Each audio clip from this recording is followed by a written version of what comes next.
Buenas tardes, bienvenidos a la edición central de MDD Noticias. Hoy tengo el gusto de recibir a mi compañero Wilmar Amaral un poquito más temprano. ¿Cómo andás, Natalia? Me vine un ratito Bien. antes, ¿eh? Igual después voy a estar en la ADOE, pero le mandamos un abrazo a Martín, que ya mañana va a estar de vuelta con nosotros. Sí, claro, seguro que está pasando bien en este Exactamente. momento. Y no creo que nos esté mirando. Pero... No, hay otros temas, otros temas deportivos también en este momento. Que lo convocan.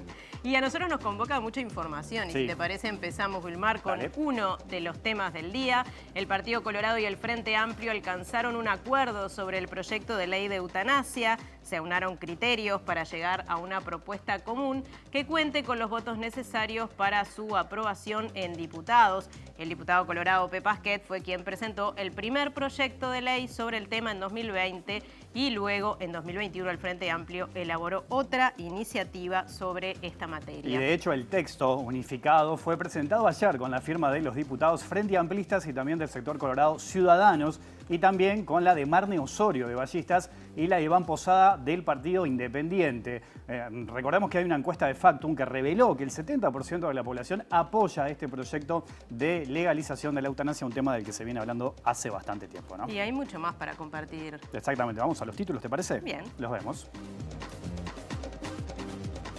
El exministro y actual diputado Germán Cardoso declara como indagado por su actuación al frente del Ministerio de Turismo. El ingreso de los hogares de las familias uruguayas retrocedió en el segundo trimestre. Las solicitudes de exportación de bienes uruguayos totalizaron en julio 1.304 millones de dólares, 23% por encima del mismo mes de 2021. Presidente de la Administración Nacional de Puertos autorizó a Montecom a funcionar en el régimen que prosecretario de Presidencia Rodrigo Ferrés tilda de ilegal. Meteorología pronostica precipitaciones abundantes y tormentas hasta el jueves. En medio de fuerte polémica, Senado vota el proyecto de ley de tenencia compartida. El presidente de la calle Pou reconoció que el proyecto de reforma de seguridad social incumple promesa de no tocar edad jubilatoria. Avanzan las obras del ecocentro ubicado en Tomás Bazáñez, casi la Rambla del Buceo, y que recepcionará los residuos clasificados. Fuertes críticas a figuras de la izquierda por falta de resultados en materia de derechos humanos durante gobiernos del Frente Amplio. China anunció acciones militares selectivas en respuesta a visita de Nancy Pelosi a Taiwán. Papa Francisco degradó al Opus Dei, que dejó de depender del pontífice y su cabeza ya no será obispo. Bueno, como todos los días, saludamos también a quienes nos están escuchando a través de Uniradio 107.7 FM, que también se puede escuchar en internet. Exactamente, uniradio.edu.uy, por ahí pueden seguir todo lo que vamos a compartir hoy en MDD Noticias. Y si te parece, te invito a salir a exteriores. Es verdad, vamos a buscar a nuestra compañera y a recibir a nuestra compañera Mariana Abreu. Mariana, ¿cómo andas? Bienvenida. ¿Cómo andan, Wilmar? Natalia, el saludo para todos. Estamos en el Parlamento, en la Cámara de Senadores, que está discutiendo desde hace horas, desde el mediodía, este proyecto de ley de corresponsabilidad en la crianza, también conocido como proyecto de ley de tenencia compartida, una iniciativa impulsada por el Partido Nacional, pero que también recoge inquietudes de cabildo abierto y que se espera que se pueda votar por la Cámara de Senadores, porque cuenta con el apoyo de toda la coalición de gobierno, más allá de algunos reparos y también cambios que se negociaron con el Partido Colorado, específicamente con Ciudadanos. Así que en un ratito nada más vamos a volver a mostrar lo que está pasando aquí en el Parlamento sobre este proyecto de ley que es cuestionado por organizaciones sociales, instituciones dedicadas a la infancia, también la oposición de gobierno y muy discutido aquí en el Parlamento. Bien, muchas gracias, Mariana, y nos quedamos por acá, por estudios, para avanzar en otro tema importante. Un tema muy importante, estamos hablando de la salud mental y ese es el tema del día de hoy de nuestra compañera Julieta Núñez Thomas. Julieta, ¿cómo andás? Bienvenida. Bienvenido, Wilmar, a ti. Gracias, Nati, por la presentación. Sí, vamos a estar hablando de la salud mental, justamente con motivo de este video que compartimos ayer y que se hizo viral de un joven que es expulsado de un ómnibus mientras sufría un episodio vinculado a un desborde de salud mental. Lo que hicimos fue, bueno, recoger la opinión de asociaciones de familiares de personas de salud mental que han salido a criticar duramente la actitud de quienes estaban allí, las responsables responsables de esa expulsión, también de comentar, bueno, qué es lo que se puede llegar a hacer en una situación de este estilo para las personas. Todas las personas que están allí en el ómnibus son testigos de esta situación y evidentemente no es fácil poder manejarlo. Bueno, vamos a compartir también algunas experiencias y algunos consejos vinculados a cómo actuar para poder contener y no expulsar cuando suceden este tipo de episodios. Bueno, estaremos atentos a eso, Julieta. Y otro video que ayer se hizo viral fue uno del presidente de la República de 2019, en plena campaña, cuando hablaba de que no bajaría la edad jubilatoria en una posible reforma de la seguridad social. Pero... Sí, cambió de opinión a partir también de lo que se está discutiendo, o lo que se discutió en una comisión especial que está tratando este tema. Vamos a ver qué es lo que se dijo hoy. Cierto, que es cierto, lo dije, está en todos lados informado. No los quiero aburrir con la historia, no quiero poner excusas. Una reforma que no es agradable para nadie, va a tener costos políticos para este gobierno o para cualquier otro. Bueno, lo decíamos en portada, el Partido Colorado y el Frente Amplio unificaron el proyecto de ley sobre eutanasia. Y este proyecto ingresó hoy formalmente al Parlamento. Según el proyecto, los pacientes que podrán solicitar la eutanasia son aquellos con patologías incurables e irreversibles que menoscaben gravemente su calidad de vida y le causen sufrimientos insoportables. El concepto general del proyecto de ley le da garantías al paciente y le da garantías al personal de salud y al médico que realiza el procedimiento. En ese sentido, somos muy puntillosos en la solicitud al médico actuante de parte del paciente. En esta primera oportunidad, que es por escrito que se solicita la eutanasia, el médico verá si reúne las características este paciente para solicitar la eutanasia. En no menos de 10 días tiene que pasar la segunda consulta médica, ¿verdad?, que es una garantía que se le da al paciente de que sí, efectivamente. En el caso de que la segunda consulta médica no sea contundente o contradiga a la primera, va a haber una tercera opinión médica, y en ese sentido, después que pasa la segunda, vuelve a su médico actuante para ratificar la voluntad de eutanasia.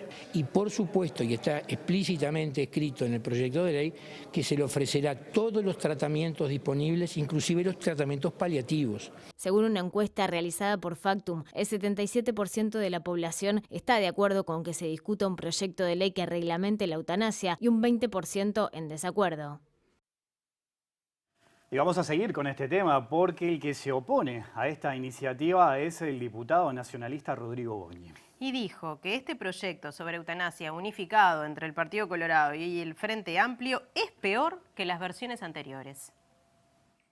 Es mucho peor que lo que estaba.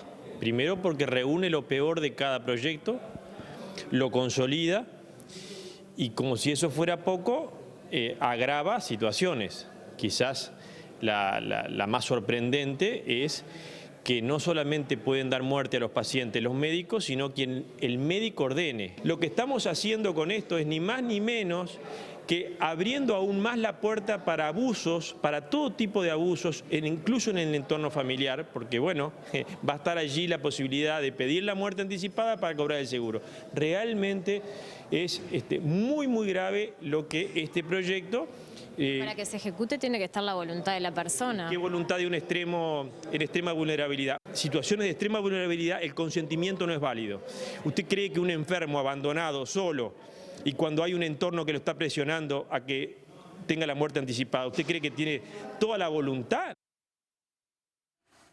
Bueno, y vamos a hablar ahora de seguridad social porque el Frente Amplio conformó 2 equipos para analizar el anteproyecto de la reforma de seguridad social que entregó el presidente de la República. En ese sentido, el ex ministro de Trabajo, Ernesto Murro, dijo que unas 800.000 personas se verán afectadas de todas las cajas por concepto de rebaja de salarios, jubilaciones y pensiones. Mientras los precios en promedio en Uruguay en el año 2020 aumentaron el 9,4% y casi el 8% en 2021, las pasividades, jubilaciones, pensiones, aumentaron solamente 7,6% en 2021 y 6,16% en 2022. Esta es una pérdida general para unas 800.000 personas de todas las cajas. El presidente del Frente Amplio criticó que no haya manifestaciones desde los partidos de la coalición de gobierno que aún no conformaron equipos para analizar la propuesta. Me llama la atención que nuestros expertos, que están muy calificados en la materia, estén leyendo el proyecto a toda velocidad y no hayan completado la mitad del articulado de lectura, igual que la dirección del Frente Amplio, y ya todos los demás tengan las 10 claves de la seguridad social. Entiendo que haya necesidades de la prensa de titular o de colocar claves, pero luego las claves del Frente Amplio se van a colocar luego de una exhaustiva discusión política. Y esperamos que de la misma manera procedan el resto de los partidos. La seguridad social es para el Frente Amplio uno de los temas más importantes. Y de hecho fue tan importante que las jubilaciones en 15 años en el periodo del Frente Amplio subieron 60%. Y en lo que va de este periodo del gobierno de la calle Pou cayeron cerca del 4%. El grupo de trabajo preparará un documento con conclusiones para trasladar a los legisladores del Frente Amplio que serán un insumo en el debate parlamentario en torno al proyecto de ley. Para ello sumarán la opinión del PIT-CNT, ONAJPU y las cámaras empresariales, a quienes pedirán reuniones en las próximas horas.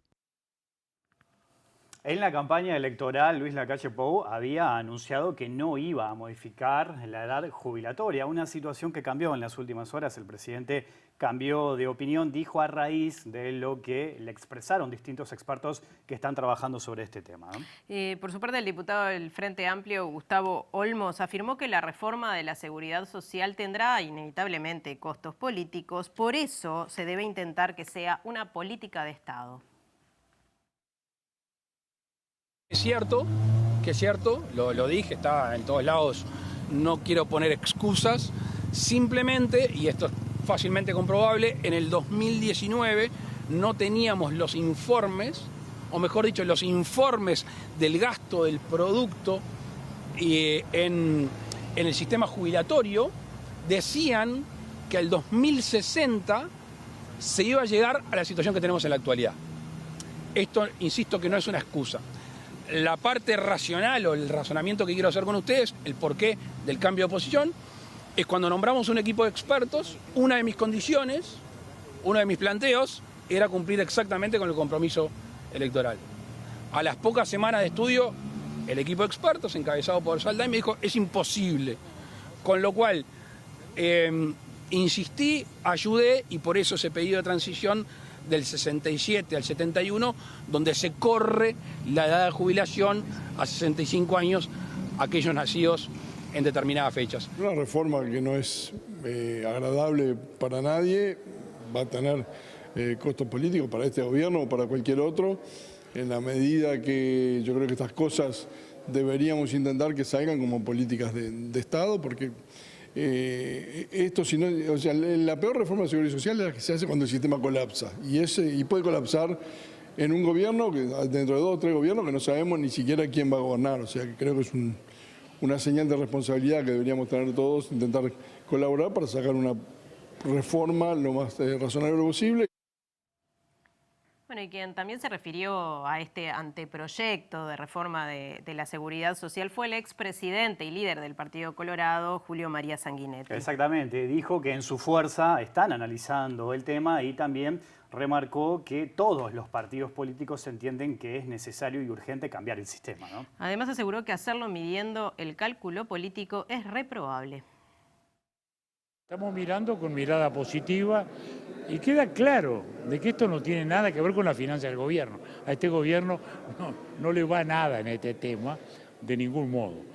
Le va simplemente el mostrar, creo que todo el sistema político lo debiera hacer, el espíritu de asumir una responsabilidad con las nuevas generaciones.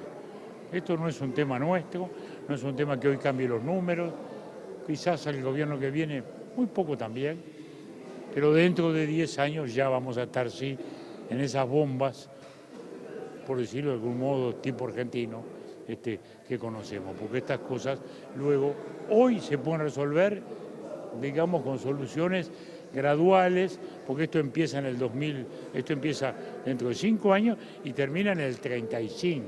Ese es el trayecto de un cambio gradual que se está proponiendo. O sea que acá no hay nada drástico. Y hay una cosa, vuelvo a decir, yo diría de ética política. ¿Genera un costo político aumentar la edad jubilatoria? Eso lo dirá la gente, pero para nosotros el costo político sería moral, sería ético, sabiendo que hay que cambiar, no hacerlo porque el cálculo electoral de repente nos condiciona, yo diría que sería éticamente reprobable. Y entiendo que la ciudadanía, que tiene madurez, sabe que primero acá no se está tocando a ningún jubilado, sabe que no se está violando ningún derecho ni ninguna expectativa de los que están cerca de la jubilación, sabe que esto va a ser algo muy gradual y que los 65 años van a ser el 2035 recién. Salimos del estudio de nuevo, ¿te parece? Exacto, volvemos al Parlamento con nuestra compañera Mariana Abreu. Compañeros, hay novedades. Se acaba de votar afirmativamente en la Cámara de Senadores del Parlamento el proyecto de ley de corresponsabilidad en la crianza, también llamado proyecto de ley de tenencia compartida. Se aprobó por los votos de la coalición de gobierno, no así lo acompañó la oposición, que cuestiona este proyecto de ley que, entre otras cosas, modifica algunos artículos del Código de la Niñez y la Adolescencia. Por ejemplo, estableciendo pautas para la justicia, para que la justicia pueda determinar tenencias alternadas y compartidas. También establece la posibilidad de que los menores puedan ver a los progenitores que tienen, incluso medidas cautelares en determinadas circunstancias. También flexibiliza el régimen de visitas, entre otros aspectos. Hoy se abrieron las barras para las personas que acudieron acá a ver el debate, un debate que comenzó cerca del mediodía y se extendió hasta recién, porque es un proyecto que, suscita cuestionamientos, suscita mucha discusión. Es una iniciativa que promovió el Partido Nacional, pero que también recoge, como dije anteriormente, también inquietudes de Cabildo Abierto y que en una primera instancia motivó también algunos reparos por parte del Partido Colorado, específicamente del sector Ciudadanos, pero tras algunas negociaciones y acuerdos a la interna de la coalición de gobierno, hoy también fue apoyado por el Partido Colorado este proyecto de ley. Esto sigue en la Cámara de Diputados, tiene solamente media sanción. Veremos qué pasa allí también, en donde hay diputados que han expresado, por ejemplo, en las redes sociales, diputados de Ciudadanos del Partido Colorado, algunos reparos también con este proyecto de ley de tenencia compartida o corresponsabilidad de la crianza, que tiene algunos cuestionamientos por parte de organizaciones sociales e instituciones dedicadas al tema infancia y adolescencia, que lo consideran regresivo y que no considera el interés superior del niño. Así que veremos qué pasa si este proyecto se convierte finalmente en ley. Bueno, muchas gracias, Mariana. Estaremos atentos, por supuesto, seguirá siendo tema, ¿no? Y veremos qué sucede en diputados. Y bueno, vamos a otro asunto. El presidente de la Administración Nacional de Puertos, Juan Curbelo, permitió que la empresa Montecón usara el sistema de almacenaje en el año 2020 mientras tramitaba un permiso por un canon inferior al original. Este sistema de almacenaje ha sido cuestionado, ¿no? Por polémico, por irregular, por ilegal, dicho también por autoridades del gobierno. Por ejemplo, el prosecretario de la Presidencia, Rodrigo Ferrés.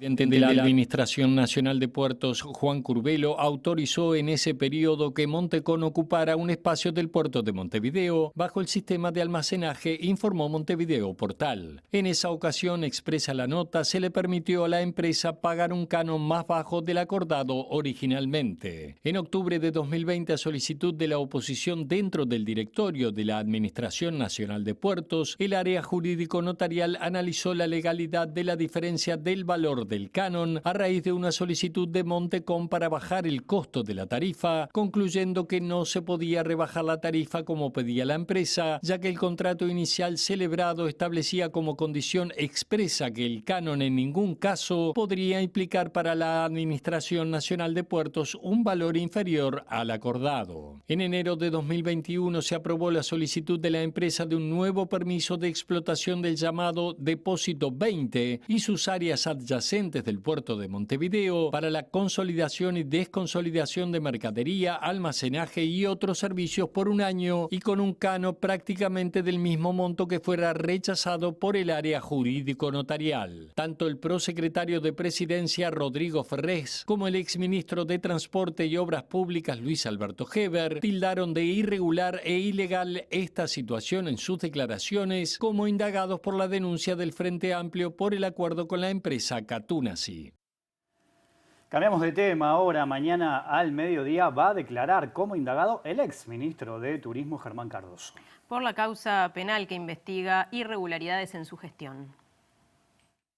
En su última declaración, el empresario Elvio Rodríguez, asesor honorario de Germán Cardoso en el Ministerio de Turismo, reconoció que en todo momento fue el nexo visible entre el Estado uruguayo y la empresa Kirma Service, contratada a fines de 2020 para proveer servicios de publicidad digital. Según el observador, a la Fiscalía de Delitos Económicos que indaga sobre esa y otras presuntas irregularidades en la gestión de Cardoso, le llamó la atención que el empresario a quien el exministro había presentado puertas adentro como colaborador en temas de publicidad digital siempre fue el nexo con la empresa de Estonia. De todos modos, Martín Pérez Banchero, exdirector nacional de Turismo, dijo que lo sorprendió conocer a través de la prensa el rol que Elvio Rodríguez tuvo en el acercamiento de Kirma como intermediario privado. Ante el fiscal, Rodríguez reiteró su versión de que presentó la oferta de Kirma para acercarse a Yanan Rubicam, algo que la agencia ha controvertido públicamente, y adujo que lo hizo a título personal tiempo después de haber culminado sus colaboraciones y sin involucrar a Cardoso. Ese argumento contrasta con la valoración que hace la agencia Yanan Rubicam, que ya en la etapa de la comisión investigadora había afirmado que la propuesta de Kirma presentada por el empresario suponía una propuesta del propio ministerio.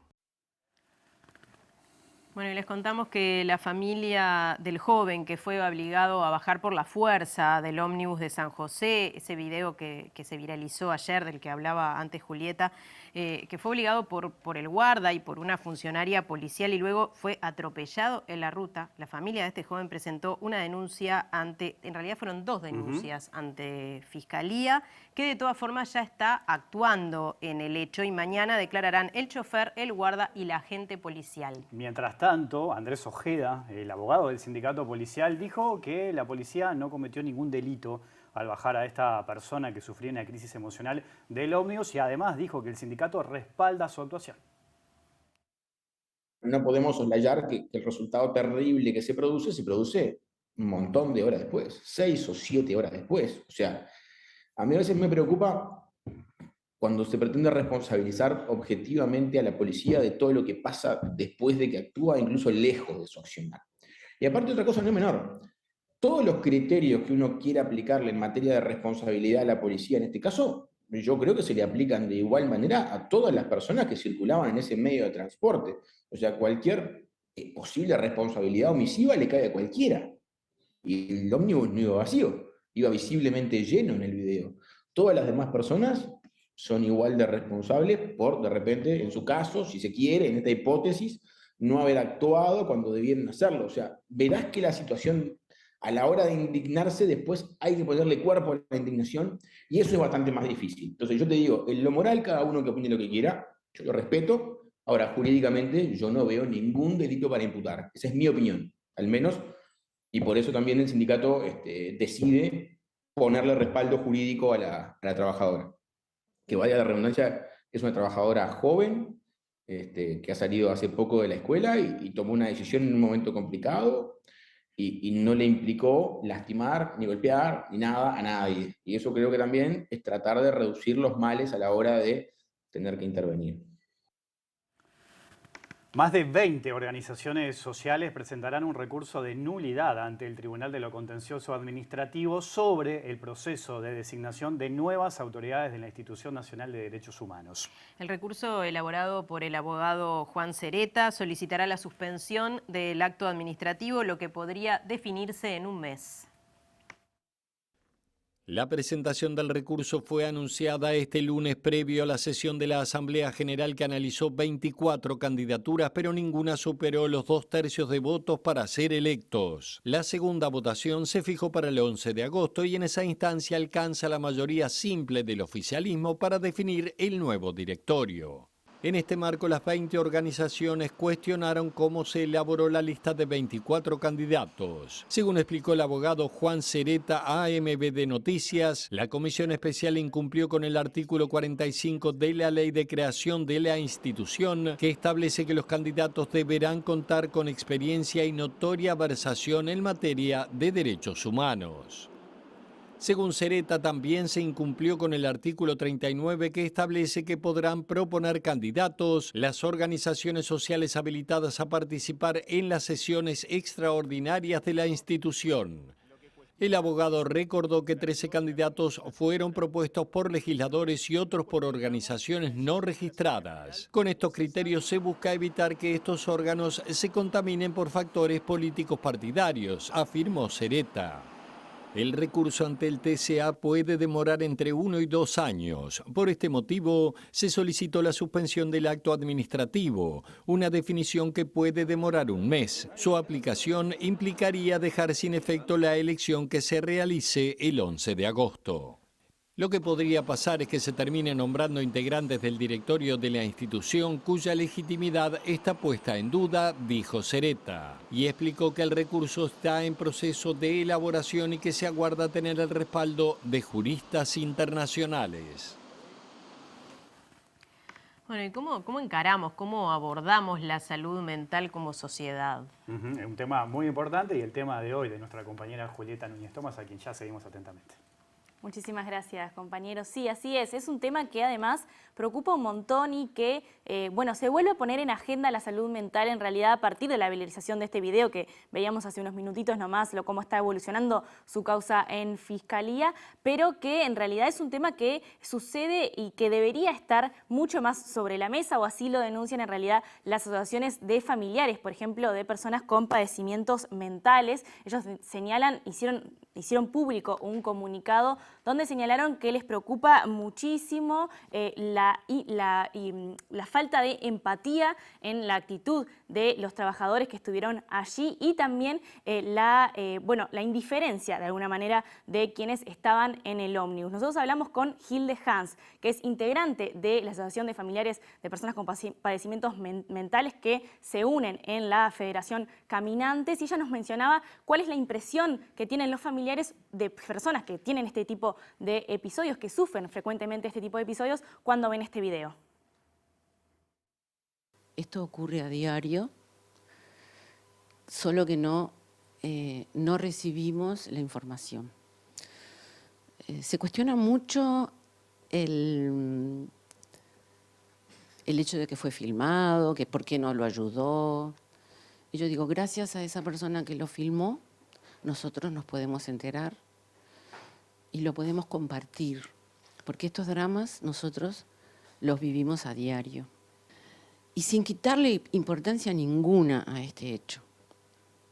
El ómnibus y la ruta es un escenario, es un decorado. Lo que pasa ahí adentro es una atrocidad. Yo quiero repetir las frases que se escuchaban, las palabras que se escuchaban. El chico pedía, amor, amor.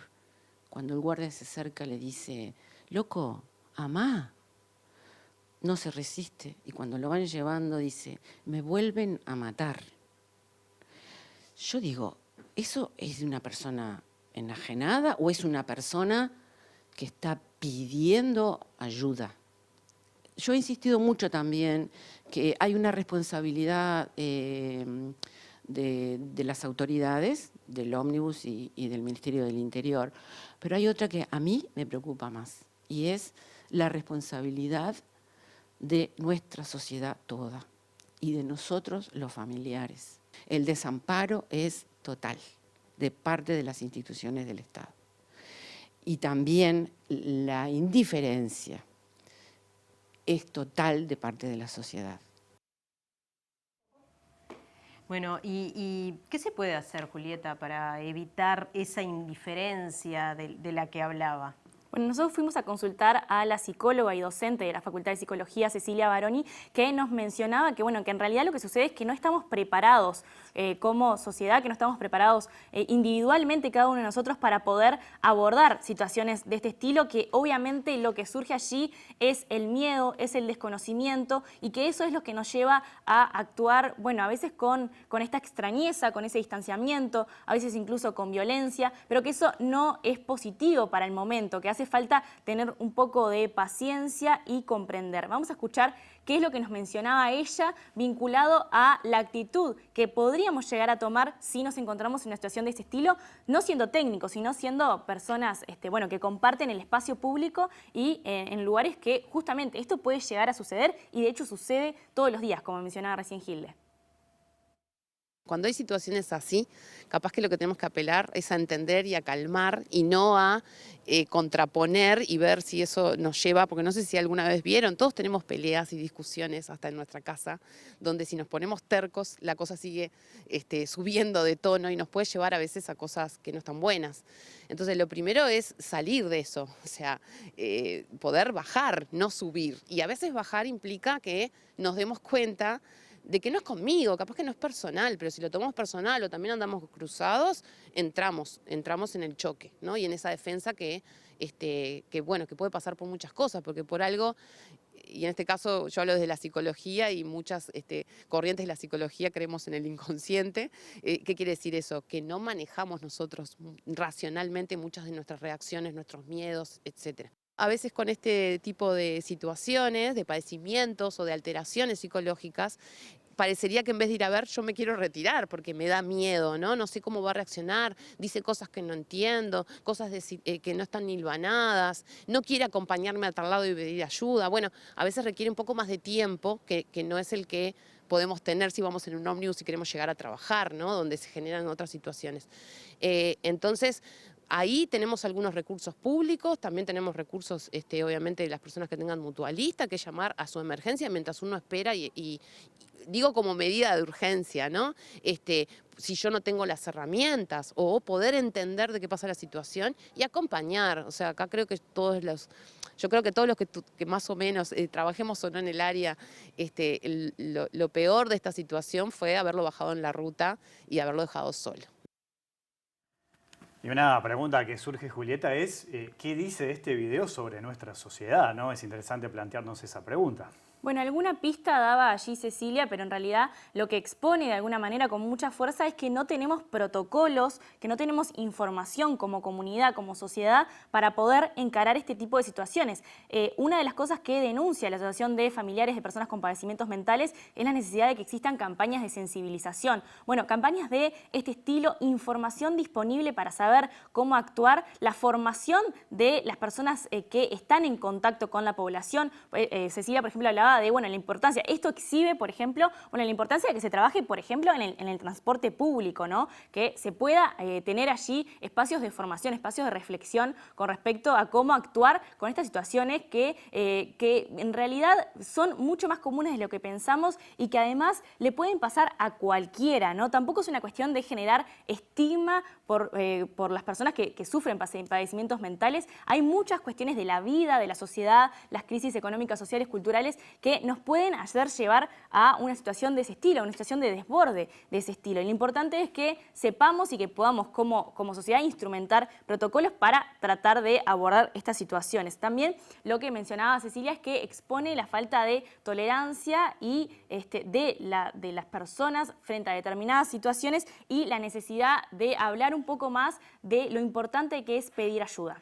Vamos a escuchar ahora de nuevo a Cecilia Baroni, pero explicando, cuáles son las consecuencias que tiene este hecho y cómo debería procesarse en términos sociales también, sobre todo con las personas que estuvieron involucradas en este episodio. Me parece que la viralización de esto nos dio cuenta, en muchos casos, de una sensibilidad y de un cambio que es el que hemos querido generar en esto de cómo abordar estas cosas, porque muchas respuestas fueron de repudio a esta situación, lo cual habla de una sensibilidad importante, ¿no? No es que estuvimos arengando o estuvo la gente arengando en relación a que estas cosas son las que tienen que pasar. Responsables directos, y eso está bueno, y por eso vos hoy traías lo de la investigación, que tiene que ver con, hay un ómnibus, hay una compañía, hay lineamientos, hay falta de protocolo seguramente, entonces hay que investigar porque hay responsabilidades. La alarma también es en procedimientos, porque acá también hay otra institución que es la policía que entró, ¿no? O sea, es la compañía de ómnibus y la policía. Entonces, la policía tiene que seguir formándose para poder abordar estas situaciones que cada vez son más en muchos lugares públicos y privados también, y la formación es fundamental, sobre todo para algo que tiene que ver con los derechos humanos que a veces se malinterpreta, y es que en primer lugar no hay violencia sobre otro cuerpo. Y por lo tanto eso necesita de un cuidado, de un abordaje y de una concepción del otro, ¿no? No importa si está desbordado psicológicamente o si la persona, no sé, está en calle. Si lo tratamos como un humano, vamos a encontrar una forma no violenta de acercarnos, ¿no? Cuando hay extremos, bueno, veamos cuáles son las formas de acercarnos y de tratar, pero esto que vimos en el video es una lógica muy vieja, que es la que queremos erradicar, que es lo que llamamos la lógica manicomial, que es la violencia, el aislamiento y dejar sola a la persona. Cambiamos de tema ahora. En los primeros 6 meses de este año, las exportaciones totalizaron 8.186 millones de dólares, lo que significa un incremento de un 36% en comparación con el año pasado. Esto es lo que indica el informe mensual de comercio exterior de julio de 2022, elaborado por el Departamento de Inteligencia Competitiva de Uruguay 21. La soja y la carne bovina son los productos que explican la mayor parte del crecimiento de 36% de las exportaciones en los 7 meses de 2022 en la comparación interanual, de acuerdo con el último informe de Uruguay 21. A esos productos les siguen la celulosa y vehículos, mientras que lácteos, otros granos, subproductos cárnicos y plásticos también tuvieron subas relevantes. Las solicitudes de exportación, incluyendo zonas francas, ascendieron a 1.304 millones de dólares en julio de 2022, 23% por encima del mismo mes de 2021. El aumento se explica en buena medida por las mayores ventas de soja, que crecieron 152% interanual. Celulosa, arroz y vehículos también incidieron positivamente en la variación mensual, mientras que la carne bovina presentó una baja por primera vez en el año.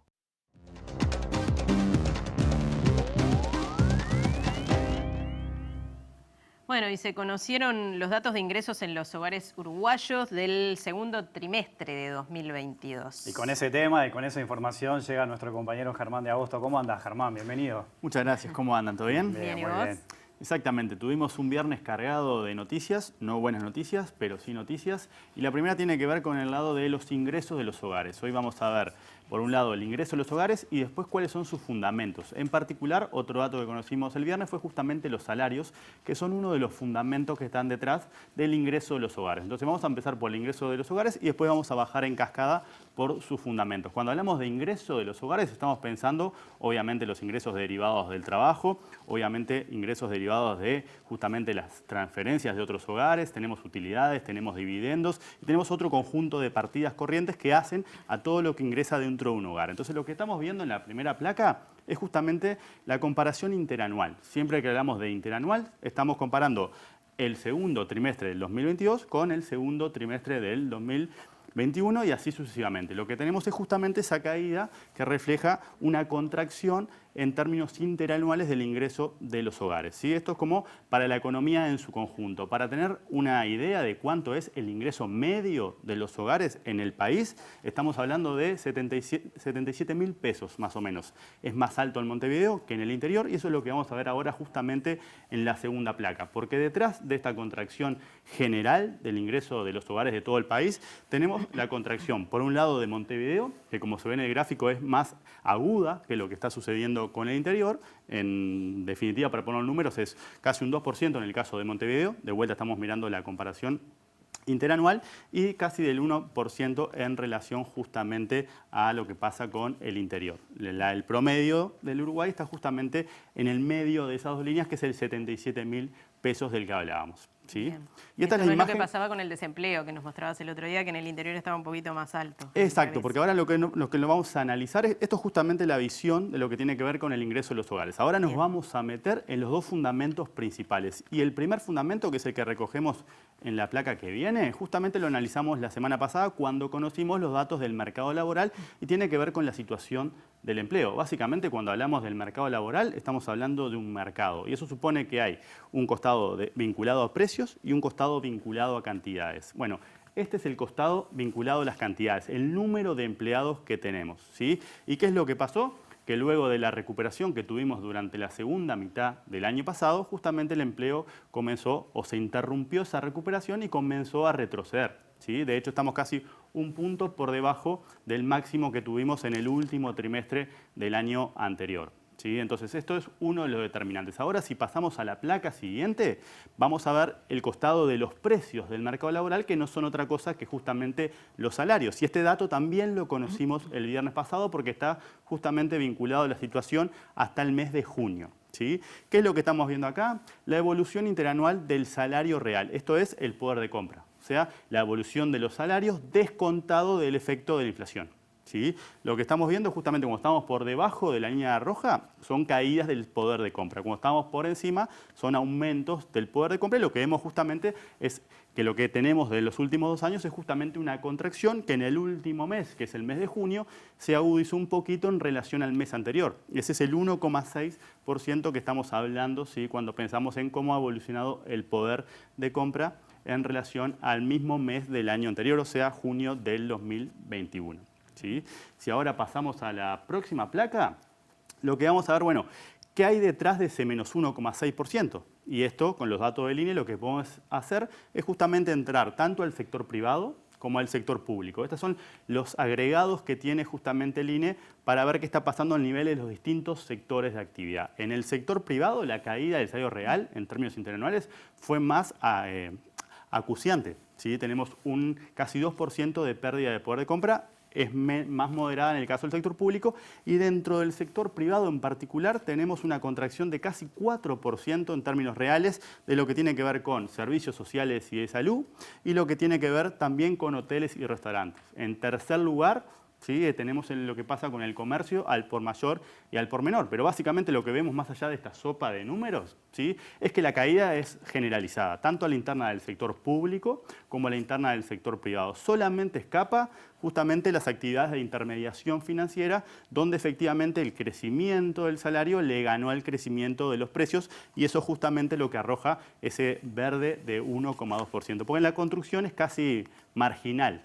¿Sí? Se mantiene como la tendencia de la pandemia, digamos, por lo menos en los sectores. Hay algunos claros, como en el caso de hoteles y restaurantes, ¿no? Exacto. Si nosotros, vamos una placa más, porque acá estamos mirando la foto en la comparación con el mismo mes del año pasado, pero ahora en esta última placa lo que tenemos es, bueno, el acumulado en relación a lo que sería el 2019 como el año más normal que tenemos a la hora de comparar y lo que tenemos que si miramos lo que ha pasado con los salarios, la pérdida de poder de compra es justamente lo que queda recogido en el área que queda entre la línea celeste y la línea blanca. Básicamente lo que está marcado con rojo, eso es toda la pérdida acumulada si comparamos el último dato justamente con todo el promedio del año 2019. ¿Cuánto es esos números? Es casi un 5%. Y de vuelta, cuando comparamos o lo abrimos por el lado del sector público o por el lado del sector privado, lo que tenemos es que en el caso del sector privado la pérdida acumulada desde el 2019 asciende a 5,3% y es menor en el caso del sector público. ¿Sí? Esto es lo que tenemos con los datos a junio. De vuelta, lo que tenemos es un quiebre en el patrón que está detrás del ingreso de los hogares. ¿Por qué? Porque hasta ahora el empleo venía jugando a favor del ingreso de los hogares en un contexto donde justamente los salarios no han dejado de caer. Lo que cambió en este último trimestre, que es lo que explica la retracción del ingreso de los hogares, es que el empleo se dejó de recuperar y ahora las dos fuerzas, la que tiene que ver con los precios, es decir, con los salarios, y la que tiene que ver con las cantidades, es decir, con el empleo, están presionando a la baja justamente el ingreso de los hogares tomado como un todo, ¿sí? Tanto en Montevideo como en el interior. Quizás es difícil de responder, Germán, pero ¿qué se puede esperar a futuro con estos indicadores? ¿Se puede revertir la situación? Y bueno, capaz que a partir del próximo mes deberíamos ver una reversión de la tendencia, por lo menos en el plano salarial, porque empiezan a operar justamente los anuncios que se habían adelantado, los correctivos que se habían adelantado en el sector público, ¿sí? Y después, bueno, lo que pase con el sector privado, que justamente estaba la invitación de alguna manera a incorporar ese adelanto de los correctivos para mitigar un poco esto, porque cuando nosotros pensamos un poco más, esta situación está teniendo lugar en un contexto donde la economía ya va a acumular 2 años de crecimiento, en el entorno del 5% este último año, ¿sí? Y donde tenemos un crecimiento que, como hemos analizado varias veces, viene por el lado de la inversión, y eso está muy concentrado en todo lo que tiene que ver con UPM y con las obras conexas, y en las exportaciones, que justamente son lo que acaban de analizar ustedes. Pero bueno, más allá del 2022, ¿sí? Evidentemente lo que pase con la demanda interna, donde estamos viendo justamente sus determinantes, empleo e ingresos, va a ser sumamente relevante para que la economía pueda, ¿sí? Escapar de una tasa de crecimiento del orden del 2,5 o 3%. Entonces el mercado laboral, cuando lo pensamos, tanto en materia de ingresos como de empleo, es necesario, ¿sí? Desde el punto de vista incluso de la economía agregada, más allá de lo que podamos pensar obviamente de la economía de cada uno, pero por donde lo miremos, ¿sí? Acá lo que tenemos es una señal amarilla pensando en la recuperación de la economía a una tasa un poco mayor de la que se necesita, ¿sí? Nosotros si ahora tenemos, por ejemplo, la última tendencia que tenemos en materia del consumo, es que en el primer semestre cayó un 5% y a junio cayó un 7%. Justamente eso es lo que está reflejando lo que estamos viendo acá. Bien. ¿Sí? Muchas gracias, Germán. Por favor, muchas gracias a ustedes. Bueno, y cambiamos de tema. Exactamente. Vamos ahora a hablar de la Institución Nacional de Derechos Humanos. Su presidente, Wilder Tyler, señaló que se están recogiendo elementos para poder reanudar las excavaciones en el servicio de armamento. Recordemos que los trabajos habían sido suspendidos el 21 de julio cuando una retroexcavadora rompió un cable de alta tensión.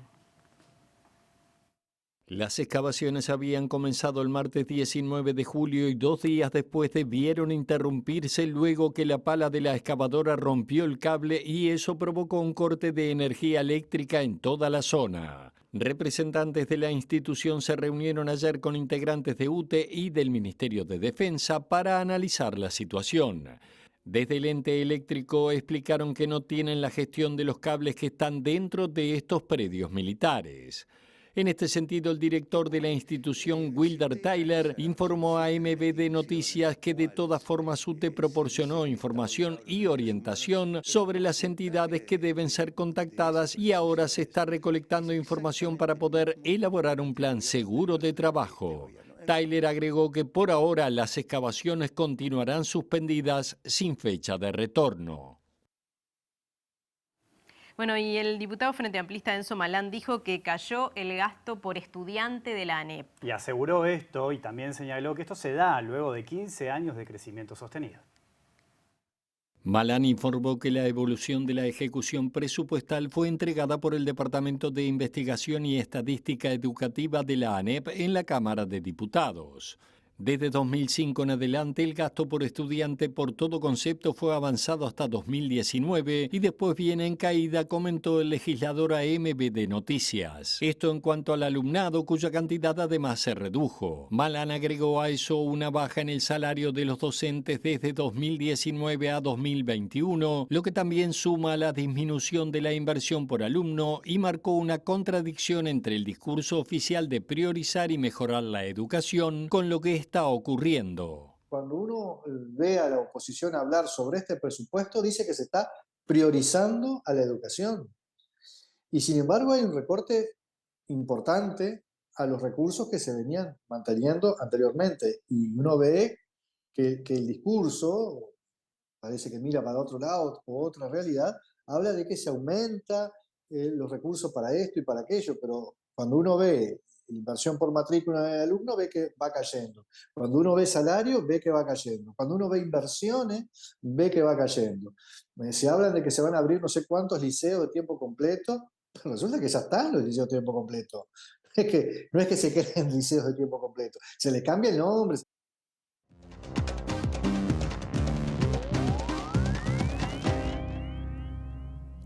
¿Qué tal? Abrimos el capítulo internacional con una noticia que ya era esperada y es la visita de la presidenta de la Cámara de Representantes de los Estados Unidos, Nancy Pelosi, a Taiwán.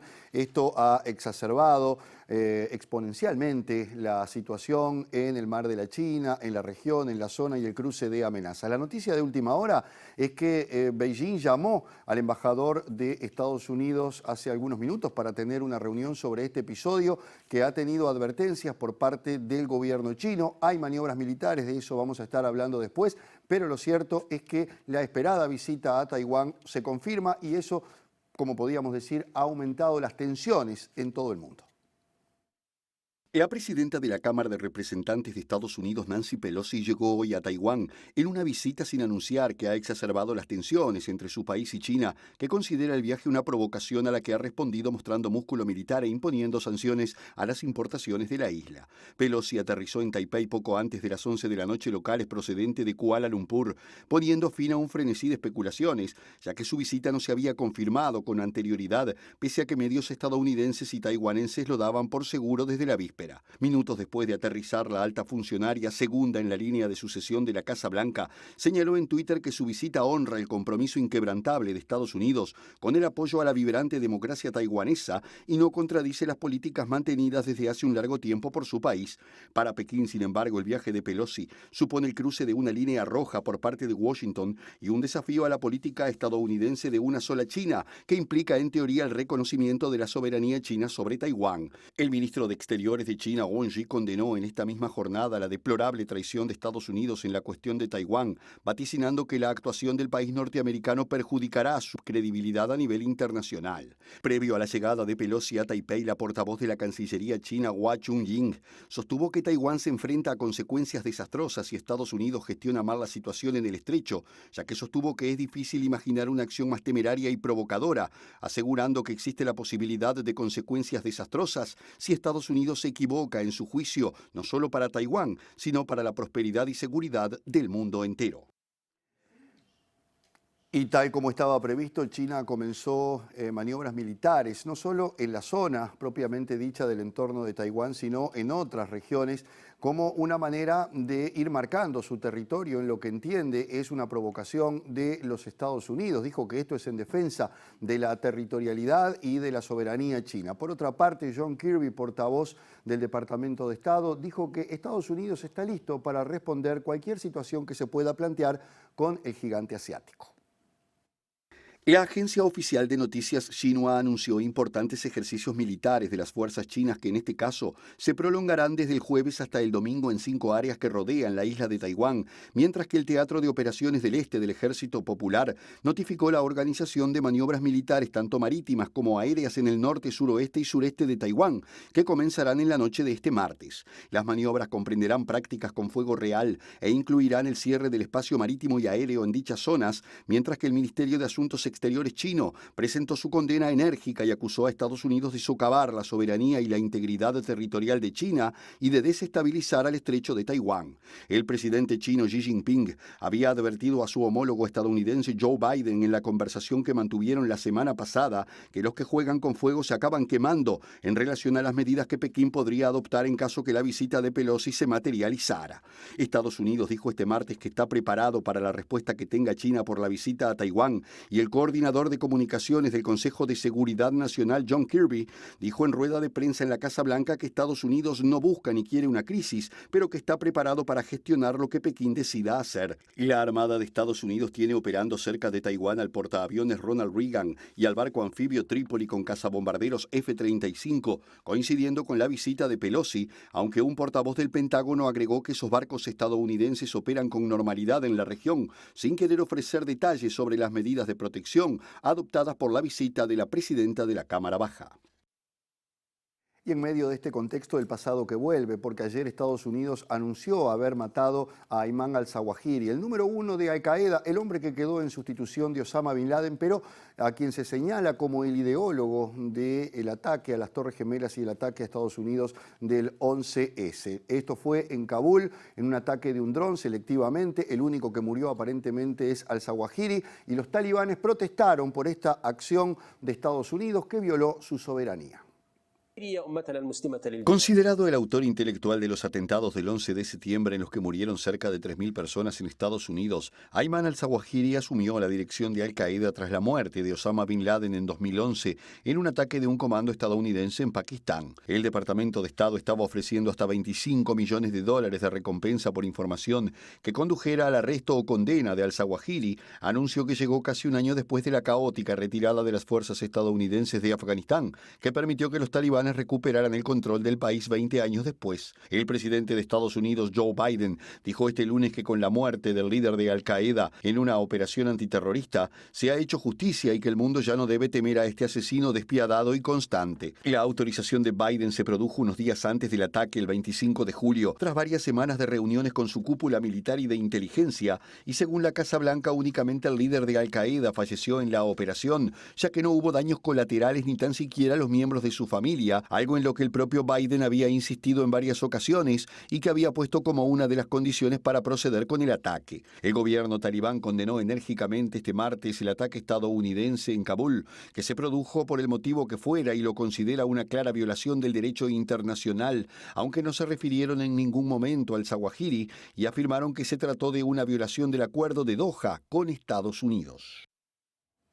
Llega el turno ahora de Jair Bolsonaro, y en este caso es porque está muy preocupado y hasta trastornado, según sus allegados, por las derivaciones judiciales que puedan tener todas las acusaciones que tiene una vez que termine su mandato. Tiene el miedo de correr la misma suerte que Lula da Silva o Michel Temer una vez que finalizaron con sus respectivos mandatos, porque precisamente la situación así lo amerita en base a las denuncias que tiene, tanto en relación a la pandemia como en otros episodios que han ocurrido en su gobierno. Dijo que preso no iba a ir en algún momento. Habrá que aguardar que llegue esa instancia para saber cómo termina el actual presidente brasileño. El presidente Jair Bolsonaro ha confiado a funcionarios de su entorno que tiene la certeza de que será investigado en caso que abandone el gobierno y teme que ese despliegue judicial alcance a sus hijos y a otros integrantes de su familia.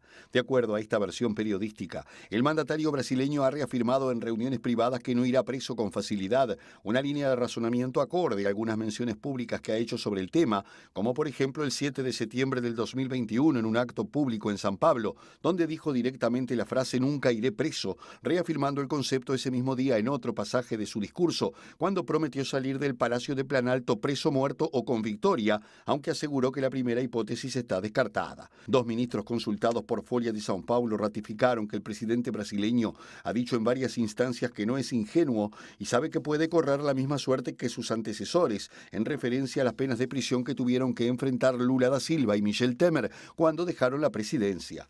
En la actualidad, Bolsonaro enfrenta decenas de denuncias penales por su comportamiento durante la pandemia, así como por sus ataques contra el sistema electoral, en particular las urnas electrónicas, y entre los casos más sonados aparecen una investigación por la compra de la vacuna india contra el coronavirus y la detención en junio de este año del exministro de Educación, Milton Ribeiro, denunciado por irregularidades que favorecieron a pastores evangélicos cuando estaba al frente de la cartera. El Papa Francisco le metió mano al Opus Dei, algo que realmente no se esperaba, sobre todo después de 40 años en que Juan Pablo II le dio un lugar de destaque a esta congregación muy cuestionada en todo el mundo, fundada en la década del 20 por Monseñor Escrivá de Balaguer. Lo degradó, según dicen en el Vaticano, porque ahora sus autoridades no van a poder utilizar los hábitos ni tampoco van a tener el rango de obispos y van a tener que permanentemente estar dando cuentas de su actuación en base a una serie de denuncias en todo el mundo sobre esta congregación, muy polémica por cierto. Con el motu proprio o documento papal titulado Ad Carisma Tuendum, para proteger el carisma, el pontífice establece nuevas normas para adaptar al Opus Dei a la nueva constitución de la Curia Vaticana que entró en vigor el pasado 5 de junio. Se trata de los primeros cambios desde hace 40 años cuando bajo la constitución Ut Sit, Juan Pablo II erigió la prelatura del Opus Dei, una institución eclesiástica regida por un prelado con su propia jurisdicción, como una diócesis pero sin estar vinculada a un territorio determinado. En esta nueva norma se establece que las prelaturas candidaturas personales y hasta ahora la única existente, la del Opus Dei, pasarán a depender de la congregación del clero y no más de la congregación de obispos como era hasta ahora, por lo que el Opus Dei no formará parte de la estructura jerárquica de la Iglesia como una diócesis, sino que estará directamente controlada por el Ministerio del Clero como otras organizaciones. Además, el Opus Dei tendrá que presentar cada año al Dicasterio para el Clero un informe sobre el estado de la prelatura y sobre el desarrollo de su labor apostólica, y el prelado no podrá ser obispo, ni tendrá permitido portar los ropajes ni el anillo episcopal. Y hablando de los excesos del Opus Dei, 43 mujeres latinoamericanas denunciaron a esta congregación por distintos tipos de abusos que debieron afrontar durante su vida y que son partes de los cuestionamientos que determinaron esta decisión del Papa Francisco, que ha dejado al Opus Dei a un costado, tratando de convencer de que su accionar está bien en el mundo cristiano. Las latinoamericanas, específicamente de Argentina, Paraguay y Bolivia, denunciaron ante el Vaticano ser víctimas de trata de personas, explotación y reducción a la servidumbre por parte de la organización católica Opus Dei. A casi un año de la denuncia, la orden religiosa anunció la creación de la Comisión de Escucha y Estudio. Las víctimas, integrantes de familias sin recursos económicos, tenían entre 12 y 16 años en las décadas de los 70, 80 y 90, cuando fueron reclutadas por el Opus Dei. Una de las víctimas, Alicia Torancio, de Argentina, explicó a CNN lo que vivió junto a la organización religiosa. Respecto a la comisión creada por el Opus Dei, Torancio dice cómo esperan que alguien vaya a denunciar el abuso y explotación al que la abusó y explotó. Llegó a los 16 años con la promesa de trabajar como integrante del servicio doméstico, el cual incluía alojamiento en la escuela de mucamas a través del Instituto de Capacitación Integral de Estudios Domésticos perteneciente al Opus Dei. Cuando llegaste empiezan a hacer la cabeza, te dicen que tienes vocación para ser santa, dijo. En el instituto comenzó a vivir el plan de vida, el cual consiste en levantarse a las 6 de la mañana, bañarse con agua fría, estudiar textos de Escrivá de Balaguer. Además, le entregaron una liga de alambre con puntas, un cilicio y un látigo con un manojo de sogas trenzadas y enceradas. La instrucción era llevar el alambre ajustado en la pierna 2 horas al día y rezar dándose latigazos en la espalda. Te cortan los vínculos con tu familia y con el mundo de afuera, pero además tenés prohibido hacerte amiga de alguna de tus compañeras. Tampoco podía compartir con mi hermana, que también era parte de la institución. Te observan todo el tiempo y enseguida te llaman la atención, comentó Alicia, quien asegura que al interior del instituto te convierten en una máquina. Bueno, pura buena noticia. Tenemos, bueno, nos vamos a la pausa. Ya seguimos con mucho más información.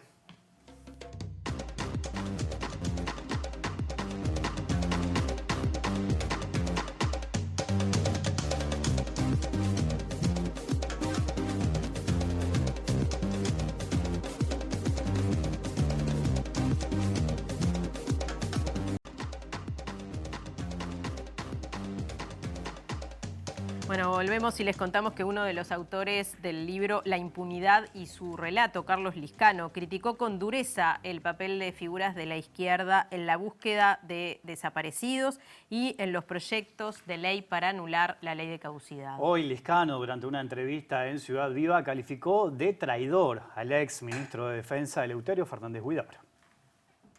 De pronto nos encontramos que los grandes aportes en calidad ideológica los hizo la izquierda, los hizo el presidente Mujica cuando defendía y defiende que acabó una guerra. Fernández Huidobro, ni hablar, que insultó a los familiares de los desaparecidos, a Serpaj. Se transformó en un militar de la dictadura. Lo digo con absoluta responsabilidad, un tipo nefasto.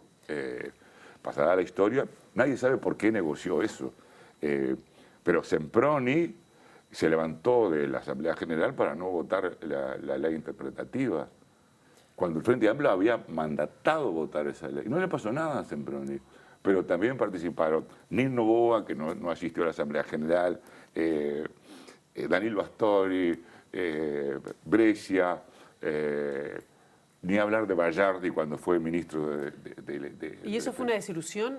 Pensar en que la izquierda, que estaba comprometida o que tenía las principales víctimas de la dictadura, no solo estuvieran haciendo declaraciones, sino que además obstaculizaran, como en el caso de lo que plantea el libro, algunas situaciones judiciales de no investigación? Bueno, pregunto quizás en lo personal, para ir luego después al caso judicial, ¿no? Porque sobre todo el final del libro es como bastante... Pero lo conocíamos, porque yo pienso que Fernández Didoro es una basura. Eso pienso yo, es un traidor, lo digo con todas las letras. Igual es doloroso, pero ¿qué pasó? Que las organizaciones de defensa de derechos humanos se desprendieron del Frente Amplio. El Frente Amplio no encabeza nada. 3 legislaturas con mayoría propia y no hizo nada. Entonces, ahora, ¿qué es el Frente Amplio? Carece de credibilidad, no defendió los derechos humanos, no anuló la ley de caducidad, negociaron cualquier cosa, y creo que eso libera, independiza a las organizaciones defensoras de derechos humanos. Cambiamos de tema ahora. La Intendencia de Montevideo declaró visitante ilustre al argentino Julián Weich. Esto por su compromiso con las infancias a través de su rol de embajador de buena voluntad de UNICEF Argentina. En 1994 se transformó en el primer embajador y desde 2003 acompaña a UNICEF Uruguay en diversas acciones de promoción de los derechos de la niñez. Por este trabajo es que en 2011 fue declarado amigo de los niños uruguayos. El reconocimiento fue entregado por la directora de Cultura de la Intendencia de Montevideo, María Inés Ovaldía. El trabajo para UNICEF es un trabajo que lo ha destacado, que le ha llevado vida, compromiso, años de profesión, tiempos de dedicación, capacidad de comunicación. Lo nombro uno de nosotros porque ahora es realmente un ilustre ciudadano de la ciudad de Montevideo.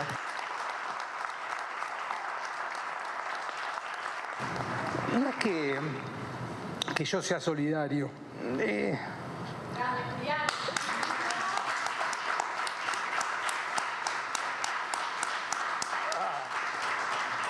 No, en serio, es una manera de vivir, ¿viste? Es como que yo necesito vivir así, no concibo otra manera de vivir.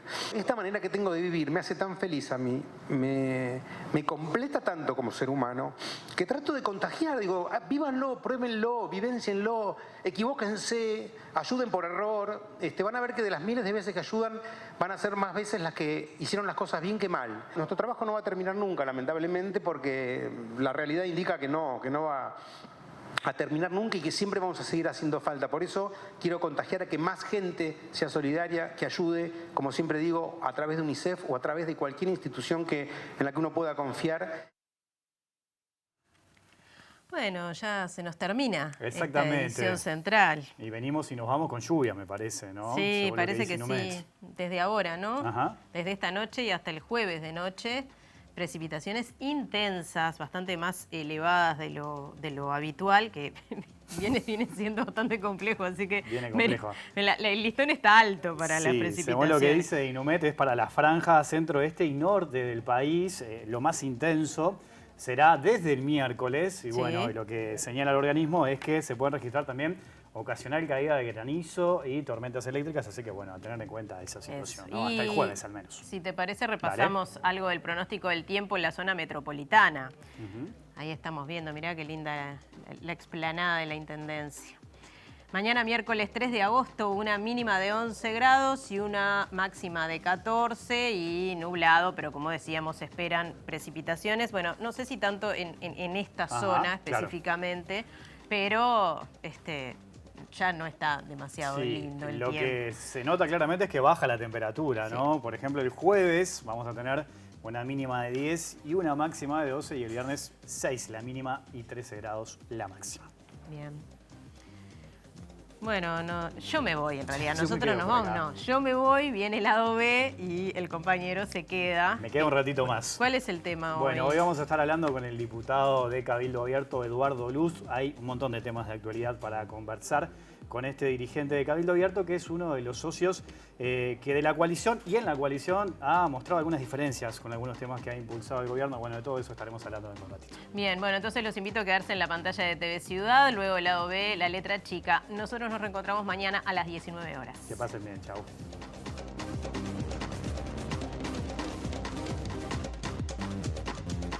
El exministro y actual diputado Germán Cardoso declara como indagado por su actuación al frente del Ministerio de Turismo. El ingreso de los hogares de las familias uruguayas retrocedió en el segundo trimestre. Las solicitudes de exportación de bienes uruguayos totalizaron en julio 1.304 millones de dólares, 23% por encima del mismo mes de 2021. Presidente de la Administración Nacional de Puertos autorizó a Montecom a funcionar en el régimen que prosecretario de Presidencia Rodrigo Ferrés tilda de ilegal. Meteorología pronostica precipitaciones abundantes y tormentas hasta el jueves. En medio de fuerte polémica, Senado vota el proyecto de ley de tenencia compartida. El presidente de la calle Pou reconoció que el proyecto de reforma de seguridad social incumple promesa de no tocar edad jubilatoria. Avanzan las obras del ecocentro ubicado en Tomás Bazáñez, casi la Rambla del Buceo, y que recepcionará los residuos clasificados. Fuertes críticas a figuras de la izquierda por falta de resultados en materia de derechos humanos durante gobiernos del Frente Amplio. China anunció acciones militares selectivas en respuesta a visita de Nancy Pelosi a Taiwán.